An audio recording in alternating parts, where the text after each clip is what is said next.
Feed wastage can cost you a lot without you even knowing, as in without you even knowing. In this video, I'll be sharing with you some ways to cut and feed your wastage. I'm Chijiro Ryan. Welcome to my channel. This will just be a quick tip, but it will work perfectly for you. For the first 3 to 4 days, I will use a tray feeder, as in I will put their feed in tray, but it will be very small. I usually sprinkle just very little amount of it so that the feed will always be very fresh. So when they not that they will finish it completely, when the feed reduce, then I will put another one. If they pull inside the tray, as in the pool is there, I will remove the pool, then give them another fresh feed.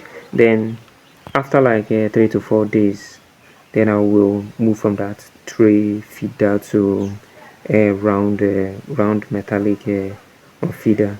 Then I will use that round metallic feeder for some time, then like up to 3 weeks, then I will switch to a bigger round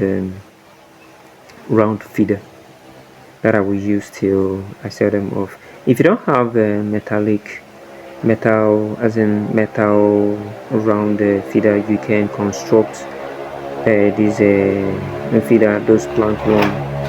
You can construct them and be using for yourself. It will also reduce cost. What we are talking here is reducing cost, as in cost reduction. We need to reduce cost by all means in order to maximize the profit that we make. Thank you.